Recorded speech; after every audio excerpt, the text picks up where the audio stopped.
Hello, I'm your host, Leonard Duncan. Welcome to a new episode of ATV-TALK and Motorsports Podcast. Please join us every Tuesday at 5 p.m. Pacific Standard Time. We bring you interviews with industry professionals, live events, live news about the motorsports industry in every episode. Enjoy the show. Whether we are out riding with our friends and family or racing in extreme environments, we all need good tires. That's why I recommend GBC Power Sports Tires, a division of Greenball Corp. Their products, which include XC Master, Mini Master, and Groundbuster 3, are what leading professionals in the ATV-UTV industry are using. You can get your tires at greenballtires.com or find them on Instagram as GBC Tires for further inquiries. Are you looking for the best suspension technology for your sport ATV? Look no further than Elka Suspension, the industry leader in sport ATV suspension technology. With championship wins in prestigious events such as the Dakar Rally, SCORE, Best in the Desert, ATV MX, Cross Country, and WORCS, Elka Suspension has established itself as the go-to choice for athletes and enthusiasts alike. But they don't just stop at ATVs. They're constantly expanding into new markets, including UTVs, trucks, SUVs, pit bikes, snowmobiles, and more. Their commitment to innovation and quality means they're always looking to improve and adapt so you can enjoy a smooth ride wherever you go. Want to learn more about what Elka Suspension can do for you?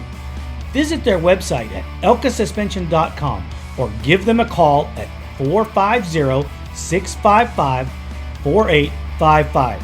They will always be happy to answer your questions and help you find the perfect suspension solution for your needs.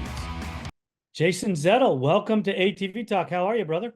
I'm doing well, Lenny. How about yourself? Long time no see. I'm doing great. Well, yeah, I just saw you the other day on a live Instagram. Yeah, I think it's been what I think we talked last at the Huevos reunion, I think, out in Prim. Were you out there or was that I know Yeah, I it was was out at a there. Prim race, I think. Yep, that was a So Prim race and the Huevos deal. yep. Yeah, I haven't been back to a WORCS event since. Well, yeah, I did. Oh I went wow. back in for the round one of 22. Okay. Yeah, Yeah. yeah, that was a Prim race too, I think. Because that was Yep. by I think I might have crashed that race. I don't remember. It was, Yeah, I don't even yeah. remember. I don't even remember either, but it is what it is. Yep. Um, so tell me a little bit about yourself. How did you get into ATVs? ATVs, well, we always rode around the farm. We My grandparents had a farm in Western New York, and my dad was in the military. So every summer we would always drive wherever we were stationed at, whether it was Florida or Texas. We would drive up and spend our summer vacations in New York, and they had a Quad Sport 230 that we would go rip around the trails. I don't think that thing had any brakes on it whatsoever, and we were going up and down some gnarly woods and hills back in the day. And my cousin always had awesome bikes. I mean, he had 250Rs, LT 250s, and that kind of stuff. And my dad one day brought home an LT80 for us back. I think it was a 1996 LT80. And when I was in elementary school, me and my buddy, we would go rip that thing from as soon as we got home from school. It was no Nintendo, no staying inside. It was get the hell out of the house and go play outside. So we'd go take we had I think it was a Honda, it was a Recon 250 and an LT80. And we'd go back till the sun would go down, building jumps back in the woods behind our house. And one time in 1999, in July of 1999, my dad loaded the quad up into a little Ford Ranger pickup truck that we had and told me we were going to go watch a motocross race Friday night. And I was like, oh, cool. Well, why are we bringing the quad? Oh, you can ride it around the pits. Well, I was riding around the pits. I had my gear on, and he said, hey, come on, go to the gate. You're signed up. You're racing. And I'll be honest. I sat and cried and didn't want to do it. I was 12 years old. I don't know what I'm doing. I don't want to. Well, 25 years later, let's just say he shot himself in the foot that day. And here we Yeah. are still going. And still involved? Say again? Your dad's still involved? Oh yeah, he is our pit crew chief for our pro desert team. So he mostly flies out for Vegas to Reno, but he handles a lot of logistics in the background back from Pennsylvania. So he keeps up to date. He follows our racing tracks at the races that he's not at, and people are on the phone back and forth with him during the races. He's got live stream updates from every chase vehicle that we've got going out there. So he he's pretty deeply involved in it too, still.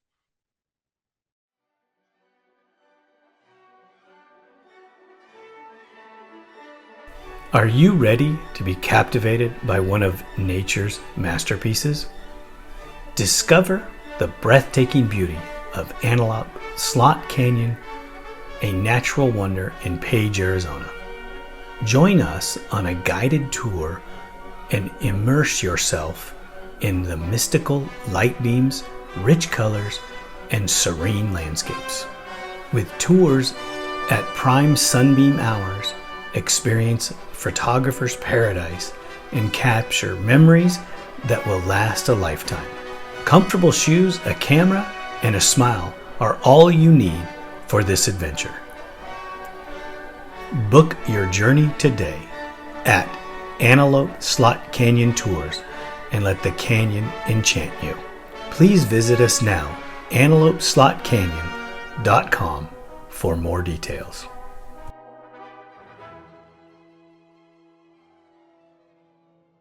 So back to what we were talking about, your dad handling some of the logistics.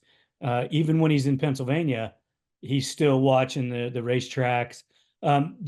Is he calling you guys on the phone, talking to you, asking you what's going on?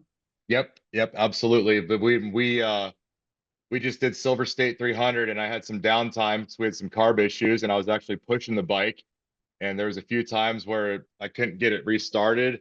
And when I got across the finish line, my phone was blowing up. Everyone else's phone, they were we have a group text going for every race that we do. We get a group text with my dad, everyone that's present, and a few other guys from around the country that have been involved in the program and given live updates. And he'll be like, last seen at, RM 250, 0 miles an hour. What's going on?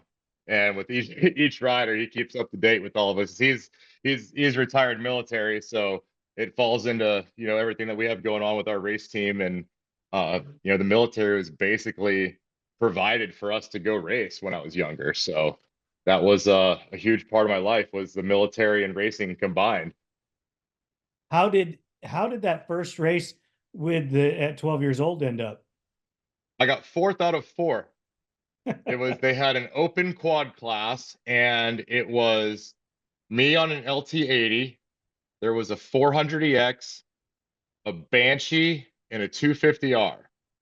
And I'm there 12 years old on a little 80, looking at bikes that I dream about, that are on the line next to me. And I'm wide eyed just looking at the bikes next to me. My dad's like, look at the gate. You need to go when this thing drops. Okay. But when I mean, they lapped me in circles, but every one of those guys, they waited at the finish line when I finished, and they were all cheering me on. So that was I didn't know any better at the time. I just thought it was cool. But Well, looking back, like that appreciation of guys like that, it's kind of stuck with me now these days. Well, I think one of the things that's lost in our industry, but it's also different from other industries, is everybody forgets they were the kid standing on the fence. Yep. And I remember the feeling is after the next weekend, my dad came home with a brand new 2000 Yamaha Blaster. And I mean, that was the bee's knees to me. It was everything I dreamed of, or at least I thought so, until I started reading Dirt Wheels some more and finding out about guys like you that were out there in the Duncan bikes and the Baldwin bikes and all the stuff like that. But I remember just getting my first set of tires, a set of handlebars, and a muffler. I don't even think we got a full pipe for it. We just had a muffler. And that feeling that I got of like just those minuscule small aftermarket parts, like the excitement that that gave me as a kid, like that's I see that in guys and I see that in kids that are getting into racing. And I see things like that even happen, with Ian when he gets something that he hasn't seen before, something that's new to him. I can, see in people's eyes light up when that new part that you've never used or had before shows up in the mail, and it's just the greatest thing ever. Right. When you're a kid, like a pro design kill switch, I thought that was the coolest thing in the world, but I didn't know it was a requirement. I just thought it was cool. uh, you know, everybody forgets that, I've been doing this most of my life, and it is still cool to open that box when you're developing something or you're building something and you get to hold it in your hand for the first time. It's still the same, wide eyes, a little bit of Yep. wonder, and you're excited, and you get that squeezy in your stomach, and you're just like, wow, this is cool. Oh yeah. I love it. That's why I keep doing it. Um, there's some people in our industry that age out or whatever. I'm still here, still enjoying it. I got a garage full of machines to build, just like I saw your garage. You know, all different states, but that's cool that you guys are doing it and flying across the country to race in Nevada. That's commitment. Yeah, I mean, I was down in Arizona. I lived in Wyoming for 5 years. So after I got out of the military, I started working in the oil field for 10 years. And my last national was 2012 at Ohio at Sunday Creek, and I broke my wrist. And after that, I wouldn't say I quit, but I just kind of went on a break. I healed up. I went to work on the road. I kept that 450, the last 450 that I built, which is still sitting out in my garage. And my dad he'd take it outside, he'd shine it up, ride it around the yard to keep it fresh for me. And one day when I moved from Wyoming down to Arizona, and I found out about a WORCS race. And back when I was younger, so I started racing in the TQRA in 99. So we raced TQRA from 99 to 2001. And I raced against Thomas Brown on blasters back then. And of course, he always had the coolest stuff. Like, and he was just a little guy. He was a couple years younger than me, I think. But like, I looked up to that little kid when I was like, I was 6 feet tall at 12 years old. And I still looked up to this little kid. And then we moved to Pennsylvania and run in District 5 and then nationals. But so I always got to watch you guys and the stuff with, Best of the Desert and WORCS. And I remember like when the WORCS series first came around, and when the Nationals went to Glen Helen back in I think '06. Like, man, that would be so cool to race those tracks. Like the East Coast guys dream about the West Coast stuff. The West Coast guys dream about the East Coast stuff. And it's kind of funny how I got to experience both sides, because I remember showing up to my first WORCS race and I was just like, this is it. Like, I walked up and there's Doug Roll just standing there hanging out. I'm like, that's Doug Roll. And then the first time I talked to you, like, oh my God, that's Leonard Duncan. So I'm like, I'm fanboying, at 35, 36 years old, the same way a lot of those guys, when the Huevos reunion came, that was super cool because I'd met all those guys. I'd see them a few times a year at the nationals we would go to. Like High Point and Steel City were in my backyard. And we'd go down to Gatorback for when they had the ATV Olympics. We raced the national down there at Gatorback. John Natale lived a few. I mean, we lived where my parents lived about 45 minutes from the Hetrick. So like Rich used to do some of our engines. Natale's place, with the junkyard from Huevos 3, like that was like 40 minutes from our house. I used to ride there with his cousin. And so like I was exposed to all that. And so you don't think anything of it because you're around it all the time, just like probably how you guys are with WORCS and the desert racing. It's just your day-to-day thing. So when I came out west, like, man, this is cool. Like I never really had the means or the equipment and stuff for us to race a full season of nationals. I think the most we were able to do is like 4 or 5 in a year. Like the close ones where like we'd go to Florida. That was like a treat, that was like our winter vacation over Christmas was we went down to Florida and did the Gatorback, the ATV Olympics 2 years in a row after Matt passed away. And that meant a lot to me too. That's why we ran number 88 because Matt Bartosik was, he was our hometown hero. And so I stayed in touch with Miss Debbie, his mother, over the years. And we've had a Matt Bartosik sticker on every vehicle that we've ever owned since that day for 20 something years ago. And going back to the West Coast stuff, I always get to live that dream out then. I was actually able to race a full WORCS series. I'd never done it before. I think I talked to you for like over, I think you might remember sometime like late 2021 for like 2 hours on my lunch break, picking your brain on WORCS setup. And you're like, WORCS is not desert racing. And you're trying to break it down because I thought it was like the same thing. You're like, it's not the same. So like, okay, you told me what to do, tires and gearing. And so I got that setup done. I finished the last half of the WORCS. I went back. I started out in the C class, like plus 30 C. I hadn't ridden in 10 years. So it's like I was a mid-pack B rider at nationals. I raced plus 30 C for half the WORCS season. Went back 2022 and did I was able to run the full series. I rounded out, I think, fourth and fifth place in production in 30B. So I achieved that goal of racing an entire national series for once in my life. I consider WORCS a national series in my mind because it's 10 11 rounds, and there's a lot to get to those things. I learned what it was like to actually have to maintain and get through a full season on on a machine. So Right. And it is a national series because you get riders from all over the West Coast. You get some East Coast riders. You can even get riders coming from out of the country. So yeah, mhm. it is a national series. I traveled it for 21 years. Yeah, And then the desert I have a stuff, truck. like when the desert stuff rolled around, I started my first desert race was a legacy that Dirt Revolution is their first year they were legacy was around back in 2021. My friend Brad, he texted me a link to this legacy website. I'm like, what the heck is this? And it was like 30 minutes away. It was in like Cedar City, Utah. I was like, okay, I'll sign up for this thing. I didn't know anything about it. It was like 80-mile loops. I was like, I think I can make 80 miles if there's a pit somewhere in between. I think I can do it. I showed up true Ironman. I didn't know anything about it. That was like the original team blind experience for me. I showed up with a quad, a gas can, and some tools and knew nothing about it.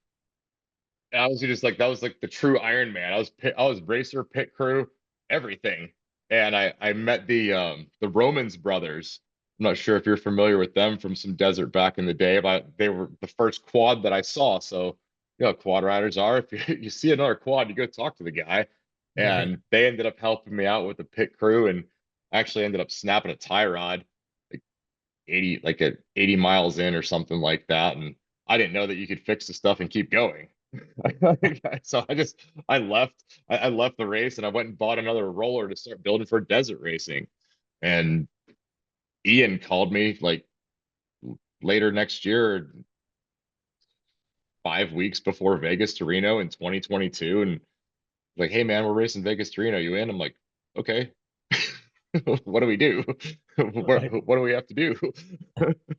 Nice. Nice. That's pretty awesome. How did you and Ian meet?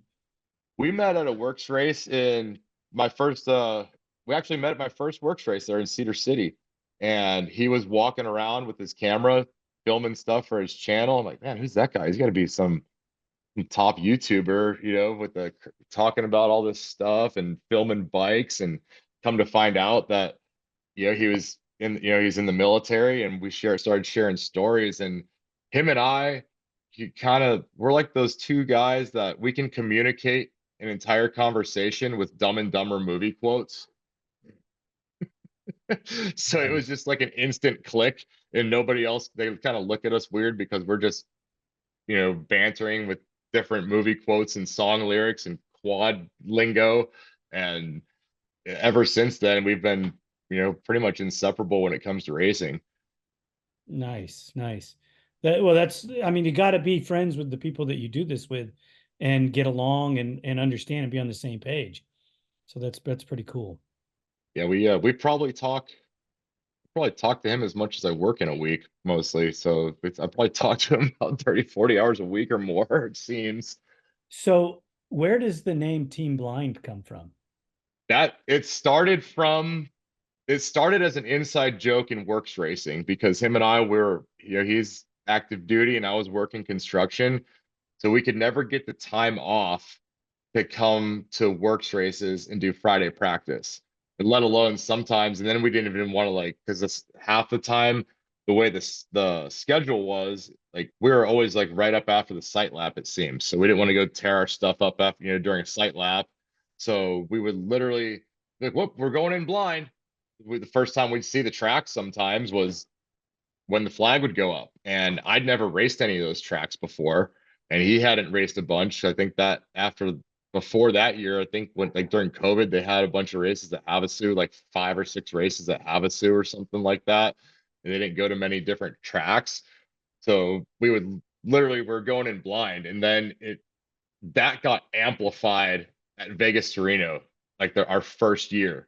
They said he called me 6 weeks before the race, and they had a team together. I think they were actually supposed to race Sean Shedlarski's 250R that race, and something ended up happening where Sean wasn't able to use that bike for it, and they were already signed up and committed to it. And Ian called me and he goes, "I have a crazy idea," and I was like, "I'm in. What are we doing?"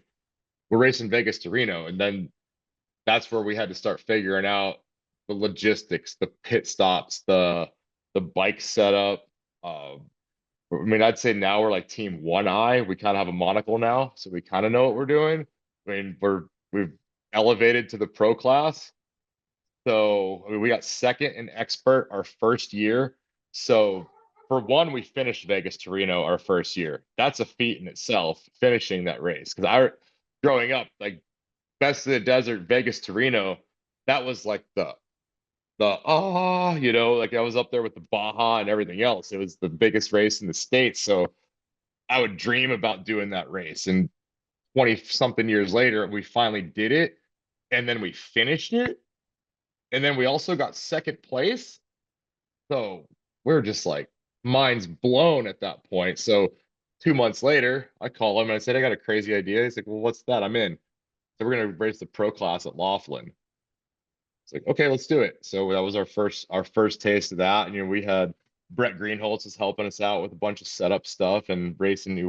We raced. I've raced. Me and Brett raced as a team in a couple races, and it's a big family and community. It's like you can't get away from each other sometimes, and but it's great because I love all the people that we race with and work with this stuff. And I mean we raced the pro class, but right now there's few entries, but it's starting to get back up there. I mean, they've got like Cowboy Cerrone's racing pro quads, which is if we could get him to get on your show or get a quad on his platform and say this is where it's at, man, our sport could blow up. But we got guys like that, and I mean, I've heard for when the guys from the East Coast come out, we'll say the real pros come out. Right now we're just the fastest guys out there because there's no one else coming out. So we want everyone to come out. Like I don't care if Adam McGill and Walker Fowler, those guys come out and kick our asses at Vegas to Reno. It's just an honor to line up against those guys and say we did it. And that's kind of where our whole thing You is. never know. You may do well. That's the thing. If we never want to count ourselves out because we're out here doing the desert stuff regularly. I mean, we're already 500 miles in with the 250 and the 300 this year. And I mean, those guys. I haven't never raced GNCC. That's on my bucket list. I should have on the East Coast, but I was so into moto way back then that we couldn't afford to have multiple bike setups. And now people look at Ian and I. I've got 3 quads sitting out in the garage, but my specialty is like building competitive race machines on a budget. Like, but it takes a while. I used to write articles for John Pellin on ATV Scene, and John did an article back in the late 90s on a budget 250R. And that was like my handbook for building quads because there was no eBay was just coming around. the forums were kind of at their peak. There was no Facebook Marketplace, so you had to wait for that guy. I was getting everyone's hand-me-down stuff from the like years prior, so I'd hop on eBay and I think I bought Jason Dunkelberger's Protrax front end that he had for like 5 years. You know, I was piecing parts together as cheaply as possible, and I'm still doing so. But now that we have a strong support program, I'm actually able to get new parts at a discounted rate for some stuff, and but we still do that. So I wrote an article back in 2010 or 2011 for John on ATV Scene on how to build a competitive 450 for an A B possibly pro-am level machine for like less than 10 grand. And I was able to pull it off for like 7,500 bucks. The machine's still sitting in my garage. I haven't rebuilt the engine yet, and I finished 3 work seasons on it. It's I call it the zombie. You don't even know how cringe that is. Oh, I know. I'm But over here that's just my bike. Our other ones, it gets Ian does a very chewing on good the job inside of my. maintaining them. I'm chewing on the inside of my lip right here. Okay. Um, that's awesome that you do those things, and that I'm not much of a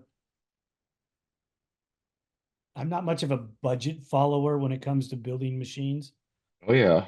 I have a mindset of the way that it's to be done, and I'm not going to deviate. But I respect the hell out of the guys like you that can do it that way.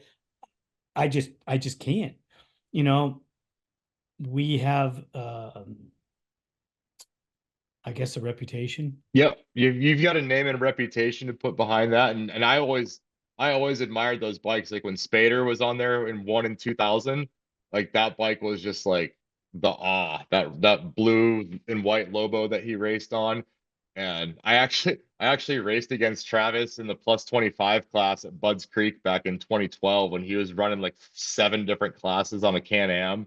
I was lined up right next to him. I had to double take. And I started talking to him, and I was, man, I love that bike when you won the championship. He's like, yeah. He's like, how old were you then? It's like, I like sit there and count because it was 2012. I was like, yeah, 12, I was 12 years old because I think, or yeah, I was like 12 or 13 years old when he won on that one.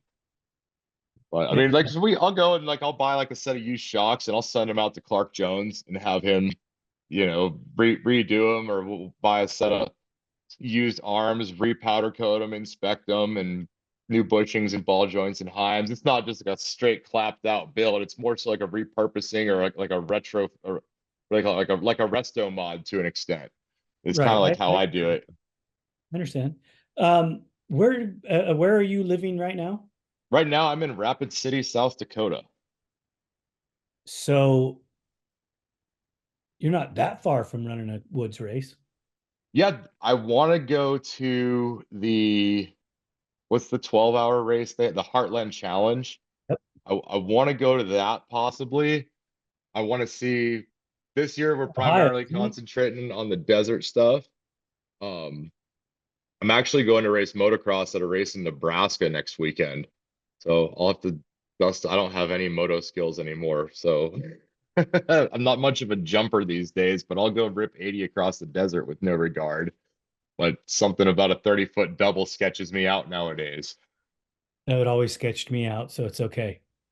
Well, I watched your show with Joe Bird, and that was I took a lot from that conversation because him talking about the guys doing the jumps, where you've got Dustin and Joe, and I'm not sure if Tim or John or those guys are going to be at that one, but it's something to take in consideration. And you made a good mention at there, where the guys are, husbands and fathers and what now. And I mean, I've had a bad desert crash. I've also had bad moto crashes. I've had bad WORCS crashes. You never want to crash. But I think with our concentration being on the desert, that's where the mindset and the focus is. So like my skills have adapted greatly to the high speed, rough, quick reaction stuff rather than how do I time it to hit this rhythm section in a really fast period of time. It'll come back really quick. It really does. Don't tell my wife that. Because motocross, your best desert racers are generally old retired motocross guys.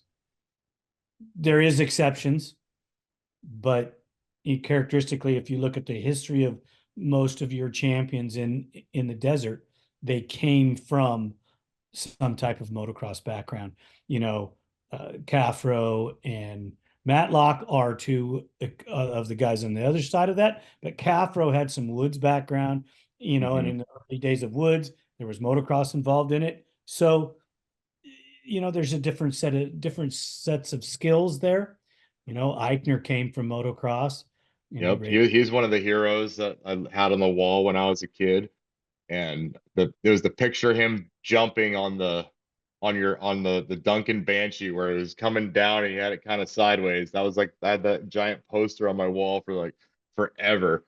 And I can say though, I agree with you on that because I've noticed and there's been many times where my moto background has helped in certain desert situations where you're coming off of kind of a blind leap and you're just moving quick and have to next thing you know you're in the air and guys who have never been in the air before might have had a different outcome than what I had coming across that section and a lot of the whoops too and stuff like that, but it's the duration of the whoops is a different story though. Like motocross Yes, you might have 40 yards of whoops instead of 400 feet or miles. 4 miles. They go on. If you race in San Felipe, that's all it is sand whoops. That's what I hear. That'll be we're working on getting across the border in the future sometime. But we'll see how the stateside series treats us this year and see where we can gear our next focus to after this season's over. I want to talk a little bit about the Warrior Project. Okay. Well, I guess I Where could ask where are you which guys at one. with that? So for the adaptive project, I just delivered that to Ian at the Mint 400 back in March. And we actually had that thing on display with a couple of the riders that are going to be riding on that thing. So we're Yeah. working on getting some more stuff for it. There's actually I had my neighbor, he's a general contractor, he owns a company called Jote Services out here in Rapid City. He found out about what we were doing on my neighborhood's Facebook group, and he actually stepped up, and his company's helping us out towards finishing that project. What was the name of And that company again? Jote, Joat, Jote? he's a general contracting service, home builder and whatnot. So he does a lot of generous work in this community up here. I found there's a large veteran outreach program in this area. I'm right next to an Air Force base, and there's a lot of fundraisers and charitable events. And I've been trying to make it to some of those and spread what we're doing through off-road racing to these events. I've gone to a few like Harley poker runs and stuff and talk to some of the people with like Mission 22 about what our team is doing in conjunction with Race 2 or Race 22. But yeah, that project it's sitting on four wheels. We're getting ready to send the engine out to get fixed up. There's a few more parts we need to track down and get for it, and we're shooting to have it ready for the Legacy race in August for the Dirt Revolution, which was my first desert race that I just told you about, and also the first race that a couple of those guys actually competed on our first adaptive machine that was built. And that was an LTR that a couple guys like threw together with the thumb shifter in like 4 days. So we've had the time. And I know how you're much like us where you're very partial to the Hondas. So that's why we chose the Honda as the platform for this one. And that's what we're doing for another one. Jote Services is actually helping me. Ian and I are going to kind of have a build off with two veteran based machines. Um, we're actually building one that we're going to be presenting to a vet at Vegas Torino. He's going to help me build it, and I just went and picked it up in Colorado over the weekend. And I'm going to be building it into a full blown desert racer and presenting it to a veteran at Vegas Torino this year. Like I told Ian, you guys reach out. Let me know what you need. Let me know Oh, what I can absolutely. do our best to take care of our veterans. We're a huge military backing company and family. We have a military family history. So my brother and I missed, but my son was in the boot camp and was injured. Unfortunately, he wasn't able to continue. But he still wants to go back, even though he's 34 years old or 32 years old and has 3 kids now.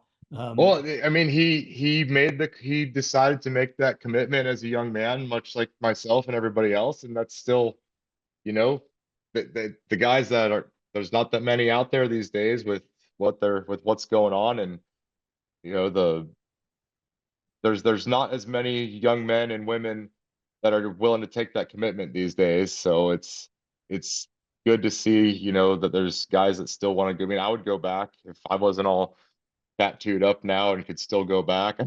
I would still, I wouldn't mind going back and giving it another run. But I think my wife may say otherwise. My dad would probably say otherwise. You know, you've been there, done that, and move on. It's still part of you, and it's still, you know, what we're carrying forward, and with what we're trying to do with these guys, especially with the adaptive project. Because I used to race against George Portos back in the day.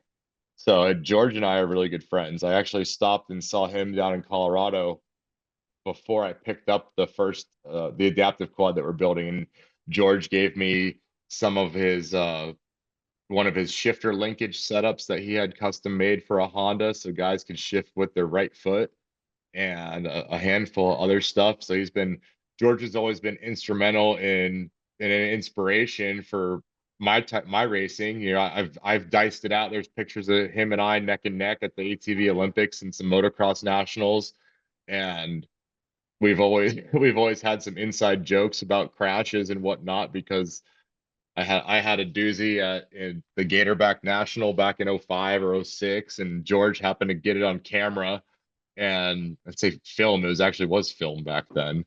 So we've always had a good. George and I have maintained contact for the past 20 years or so, and every time I see him, it's just like we're just at a race last weekend. So it's always cool to, you know, those relationships in racing. That's what I cherish most about the sport, is you can call guys you haven't seen in 20 years and still talk to them whether we're racing or not. So if the people listening wanted to contribute, how would they do this? They can head over. We've got a website up at teamblindracing.com. And from there, we have a web store where you can get t-shirts. We have a GoFundMe active right now for the amputee project. And we still have a raffle going, and where we've got, I think, a Lone Star gift card, some tire gift cards. Um, I just got married a few weeks ago, so I've been slacking on getting the winners announced for some of the other products that we have to give away. But we have our GoFundMe is going currently for the adaptive project. We call it Project Cyborg, man and machine type of thing. And later this, I would say in June or so, June, we typically launch a separate GoFundMe leading up to Vegas to Reno. And what we do is we raise money for Race 2, Race 22. And we did it our first Vegas to Reno, our second, this will be our third Vegas to Reno. So in the past 2 years, I think we've raised close to like $8,000 for their organization. And what Bill and Debbie do down there is their program is based on veteran suicide awareness and prevention through off-road motorsports, specifically desert racing. And they have a side by side that a team races where they bring a veteran as a navigator. So if there's a vet out there listening to this that wants to go and co-dog in the pro stock class in a brand new Razor that's built by Lone Star, Craig McIntosh is the driver for that thing, and they facilitate a lot of the stuff to get the vets out here to take part in those races. They do the Legacy Series with that, and then anyone else is if we welcome anyone with open arms to our team. If someone wants to come ride along in a chase vehicle and help pit, we're all about it. We want everyone that we can to get involved in the sport. We've had guys that we've like our first Vegas to Reno, we had 3 guys we'd never even met before reach out to us. They saw the GoFundMe somewhere and said, "Hey, can we come pit crew?" We're like, "Yeah." So let's go. Like we bring in people. I think we had 12 people show up last year for Vegas to Reno. and we had, I think, 4 chase vehicles and people coming in from like 7 or 8 different states to help us out. So we extend an invitation to anyone that wants to be part of this. And I mean, typically we have enough machines where we may even, Ian or I would probably even loan one of our own bikes out for someone to race. If that was the case. That's just how we are. We just want to grow the sport, even if it takes loaning a bike out. Like 3 bikes in my garage aren't doing me any good. I can only ride one at a time. So, Be careful what you wish for. well, GoFundMe's going, hey, I want to ride. I've done that before. I've loaned my bike out to someone at a WORCS race. Like there's a guy who came off the track on a Polaris with my buddy Brad the first time I met him. My first WORCS race, he had a Polaris, I think the one with the IRS, the 525. Right. And he pulled off the track looking like someone just shot his dog. I'm like, man, what's going on? Oh, my bike, was acting up and I didn't really get to finish the race and I got a race tomorrow, but now I think I'm gonna have to back out. I was like, well, why don't you race mine? He's like, I don't even know you. He's like, who are you? It's like, oh, I've been in that position. So it's like, so I'd let him race my 450. And I've had guys do that for me. Like I had my buddy let me borrow a 250R for a full season. So I like to just try to pay it forward and give back and get that feeling that we talked about earlier, getting that kill switch or that part and someone's how wide-eyed and the ear-to-ear smile when someone gets to hop on a race bike and race it. That's like kind of what we're all about. Exactly. And how often do you get to travel out to the WORCS races now? WORCS, I haven't hit any this season. Last year I was only able to do one. It was during a moving trip when I was moving all my stuff from Arizona to South Dakota, but I plan on doing, I think I'm gonna try to make it to Vernal, Utah, Mesquite, and there may be one more at the end of the year I'll try to make it to. I know they've got Cedar City coming up this weekend. I was gonna try to do that, but just the timing and logistics just haven't quite worked out. I really miss that series. That series is what brought back that feeling of camaraderie and friendship. It reminded me of why I like to race. And thankfully, though, that opened the door for our desert racing program, which when I got involved with Race 2, Race 22, that in turn completely changed the reason why I go and put the helmet and the boots on now. It's winning and being on the podium is cool. It's nice. It's fun, hanging out with your buddies. But I mean, the things that the meaning that it has to me for why they do what they do is very personal and very near and dear to my heart because I have friends that I have lost and I carry those guys' pictures with me in my camelback at every single desert race. And my goal and our goal as a team is to get those guys' stories and pictures across the finish line so we can share that with the rest of the world so that they're not forgotten and it doesn't happen to anybody else. Okay, I understand that. I want you to tell me again, where do we get a hold of those people? They have a Facebook group. It's Race to Erase 22. Bill and Debbie Burgos. They are the founders of the organization. They have their Facebook group. I believe they have a website up, but most of their stuff, and you can get a hold of them on Facebook and Instagram at Race to Erase 22. And they are the nicest people that I've ever met in my life. I mean, they took us in as part of their family, and we do the same thing. And the amount of things that they do for the veteran community, especially in the Las Vegas area where they're based out of, is tremendous. You couldn't ask for a better group of people to be putting on, the events and the charity work that they do. It's mind blowing. I mean, I found a lady on Instagram who made a comment on a post about like a suicide awareness post, and her brother was a vet, and I reached out to her and said, this is what our team is about. This is the organization that we help represent. and I would like to carry your brother's photo and story at the next race that I do. And she was mind blown that there was people out there. For one, that like ATV racing was a thing, and two, and two, that there was people out there that are willing to do something like that for a complete stranger. And it's not just, it's the memory of those that we've lost, but also for the families. And like before Vegas to Reno, they have it. It's called the Social Dirt Cantina. Is the Race to Race 22 compound where we go do some race prep and have our pre-race meetings and whatnot. Like that's where Brett and them, and when I was on the last show with those guys, that's where we were at.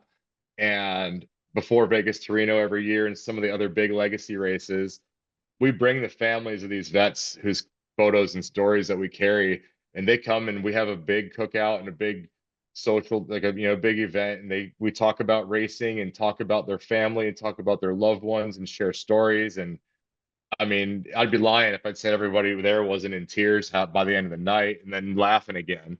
It's a very, very unique situation that we've been able to create by merging with what we do with ATV racing. I think that's pretty amazing. I'm a little choked up just hearing about it myself. It's Um, it's tough. It's tough, believe me. I have friends that are veterans, and yeah, it's real. And anybody that thinks it isn't really hasn't taken the time to figure it out and experience it. So hats off. I'm gonna race 22. Race to e-race Race to e-race. 22. I'm gonna be looking those guys up as soon as we get done. See if I can get them on the show and Oh, talk. Debbie would probably love it. Bill's not so much of a social person. Every photo that he takes is just he'll take a photo with him with all of us in the background, and it's just his nose up in all the photos that he takes. But I know Debbie would probably love to have a sit down conversation and talk to you. No, I'd love to see what the schedules are, so to see if we could get out and talk to these people face to face. Yeah, that would be awesome. Maybe we could get you over there to Nevada for a legacy or a best in the desert race and sit down and talk. You're more than welcome. I will do all the talking in the world and watching all, but I am not gonna ride. Ian tells me I'm going to. I am not gonna ride. Um, yeah, it's just not gonna happen. When was the last time you raced? I think in 2012, Okay. Was it maybe a desert or 13 or 14. I was on a motorcycle and it was a works. okay? Oh, nice. Um, yeah, I haven't raced desert since 2004. Okay. Yeah, Bill from Race to Race, he actually used to race three wheelers desert back in the day. So he used to race with Curtis and all those guys way back when in the desert stuff.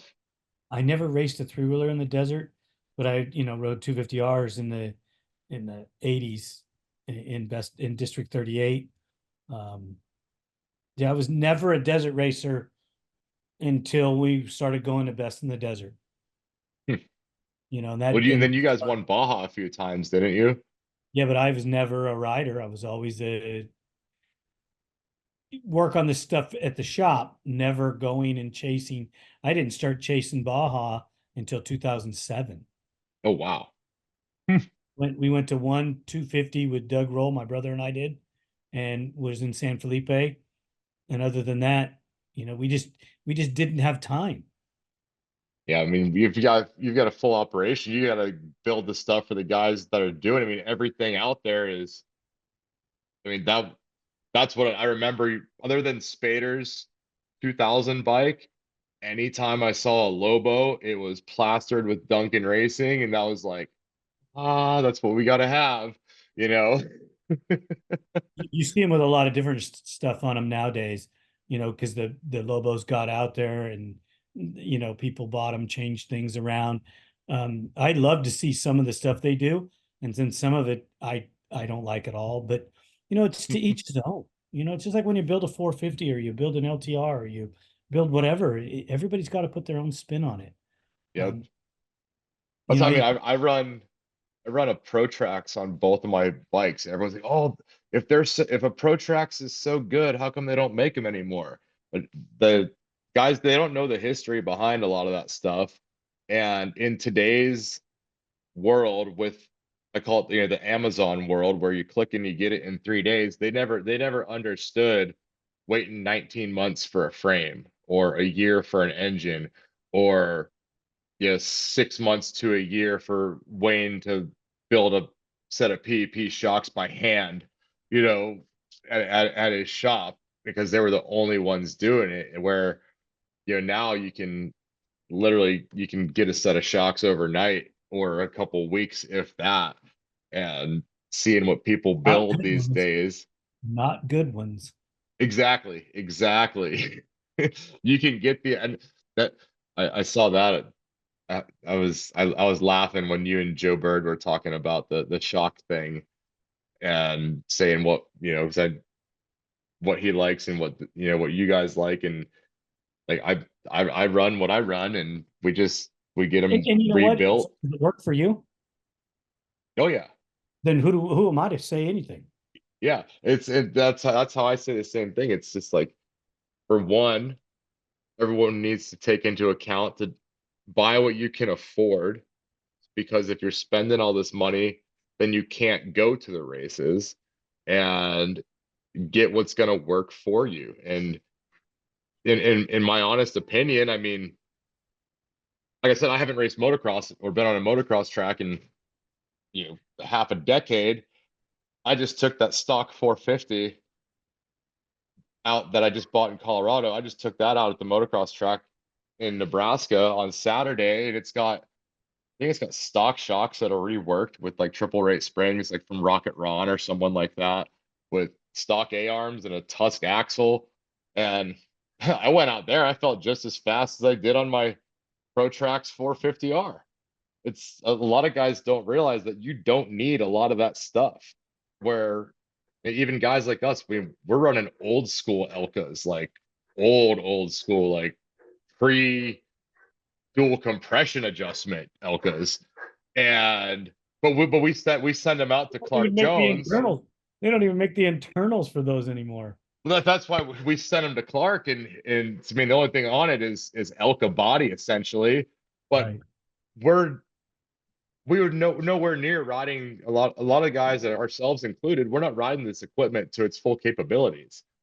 And I think that's the case with any racer, no matter what level you're at. Is you have to be able to push that machine to its limit. And that was my dad's rule of thumb when I was a kid, because all I'm watching Wavos, I'm looking at dirt wheels, I'm seeing your bikes in the magazines, seeing Leggers 250Rs all over Wavos videos. So of course, I gotta have that to be fast. Little did I know, I didn't need it at the time. My dad's policy was, like, if I bent an axle, okay, now we need a better one. If I blow a shock out, okay, now we can get. I remember I had a set of triple rate non-reservoir work shocks on that blaster, and I thought they were stage fives. You know what I mean? It's I do. and I think when it comes down to cost and affordability of the sport, is if guys would just take a step back and realize that you don't need all that stuff. But that's how it is across every sport. Every dirt bike rider wants bleach blonde hair and a Star Yamaha. Every Oh, every whoa.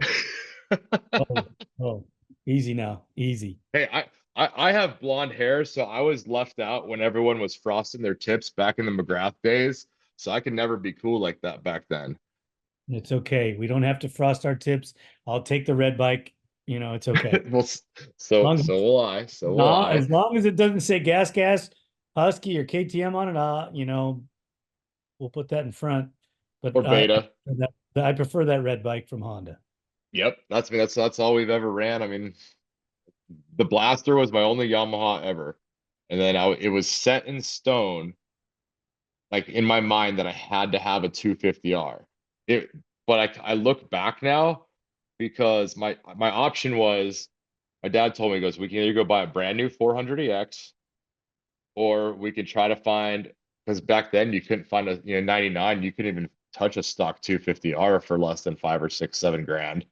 Right. And used leggers or Lobos were going for 20 to 30 even for some of that stuff. And my dad asked me at one of the races, he says, how do you think your racing career would have gone if we would have just got that 400EX? I said, well, I probably would have finished a lot more races, because I mean, you know how it was building the 250R. It's, unless you had it tip top, whenever you got it, you didn't know what you had. It was something else that somebody else had molested and torn apart. And yes, I didn't know any difference of what was factory or what was stock or aftermarket. We knew nothing. I guess we were the original team blind back in the day. We didn't know anything about racing when we got into it. Right. But I mean, what do you think? For someone back then, like, how do you think someone? Because I know, like Doug was on a 400EX and won a handful of stuff on it. You guys had a pretty solid 400 platform. In its moment in the 400EX class, yes, it was a great machine, and it is a great machine. It's super durable, super rideable, quality all the way around. There's quality components that you can find for 400EXs now that are really reasonable. A starting bike, yeah, no problem. You probably would have benefited from the reliability of the machine riding the 4-stroke. Not getting tied in with the right people on a 250R costs you more money in the long run. Oh yeah. And that's still happening today in the 2-stroke world. And there's some people Yep. that argue my opinions on it, and that's fine. They can argue all the way you want. Hey, here's my resume. Where's yours? Yeah. Right. Like, I'm not going to Hey, question that. Let's It, go on it, to the it, next subject. But the 400EX, unfortunately, is no longer supported by Honda. So you have to go to something else. I And mean, even the 450R, we're running out of stuff. I mean, and we're and still running 0405 platform.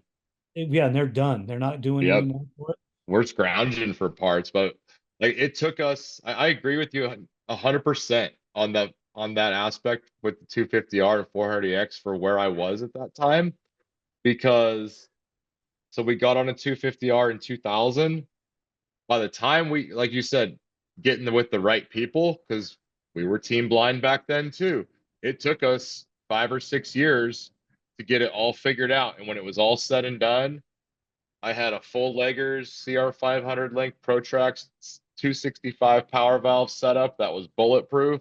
I was finishing races, but it took us 5 years to get all that figured out, and not alone, let alone to be able to afford to build that. That bike took me 5 years to build, because Right. I couldn't afford to go drop $2,600 on a Protrax. So you waited till a used one came around.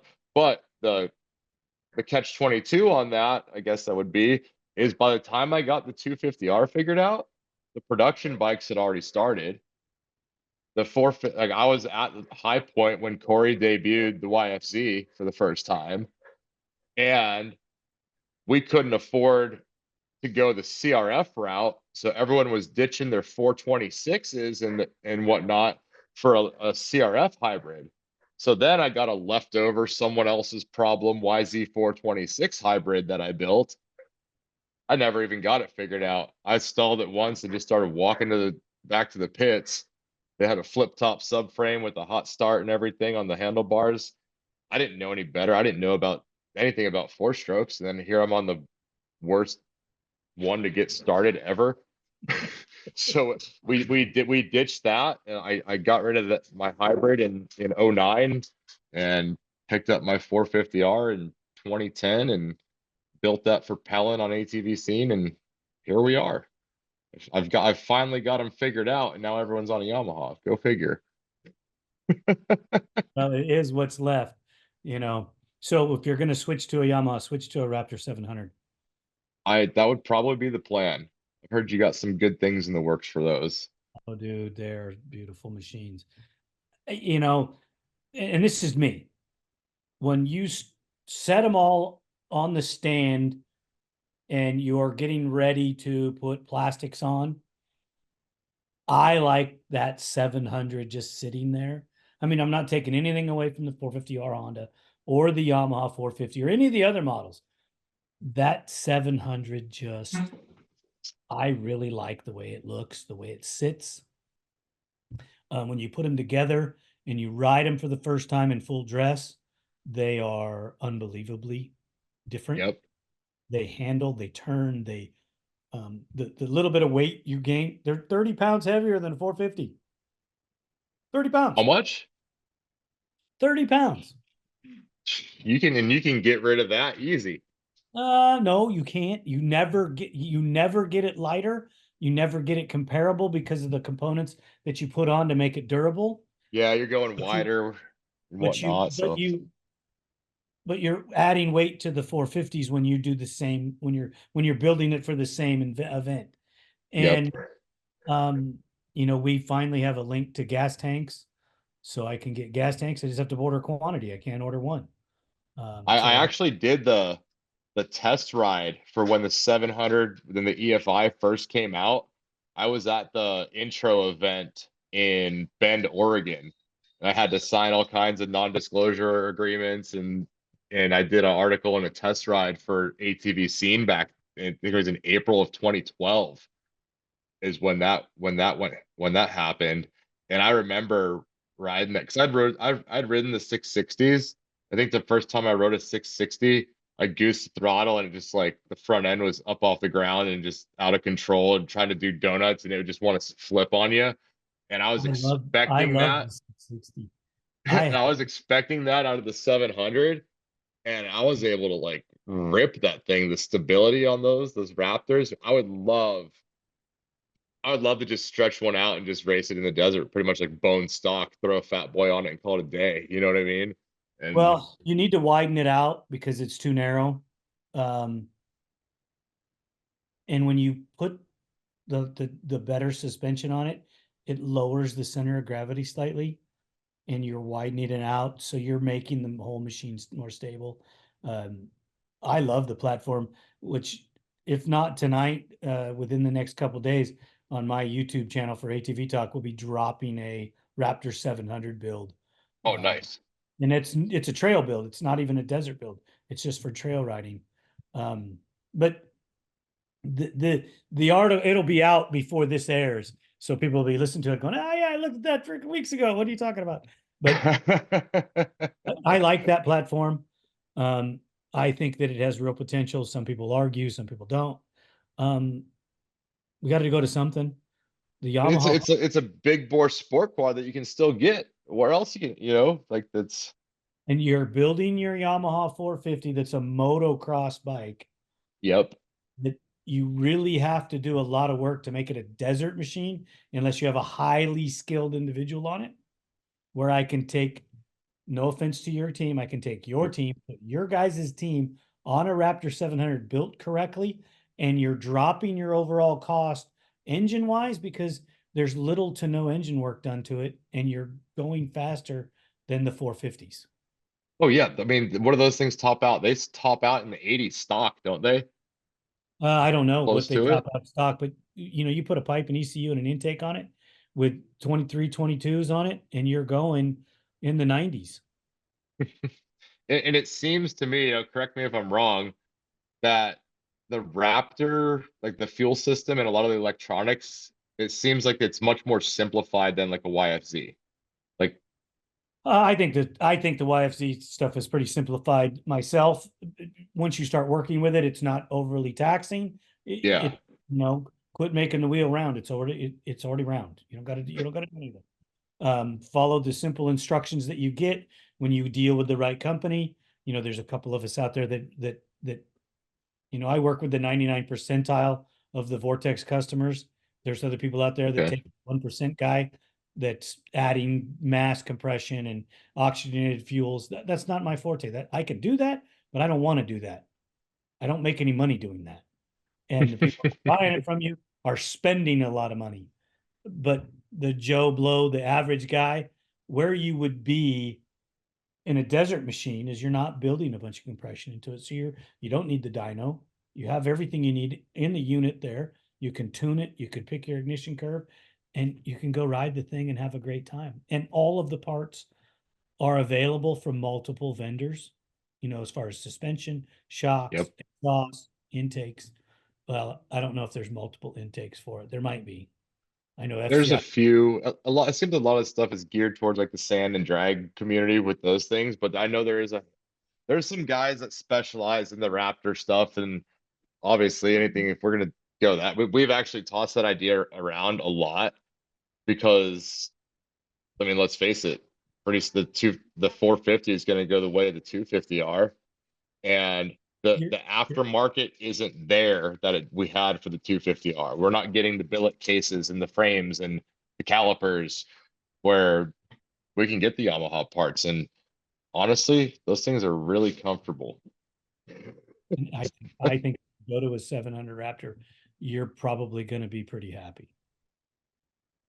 It's been a topic of discussion. So we'll have to, maybe we can sit down and figure something out. All you got to do is call me. Everybody's got my number. Just call me up, ask me questions. I'll talk to you.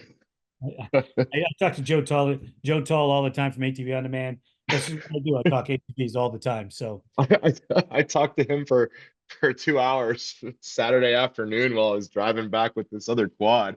It's like the thing is if I'm gonna call Joe, I need to make sure I have at least 2 to 3 hours reserved because we just start going down rabbit holes. And I'm pretty sure that's why George Quartus doesn't answer very often when I call him anymore because he knows how we like to talk. And I love that about the sport. You've got those guys that, you and him, you and Joe and the guys like Ian, where you can just sit and talk about stuff. And hell, we might even tell the same stories 20, 30 times over the course of 6 months, but there's we will remember different parts of it as we're going through. right on.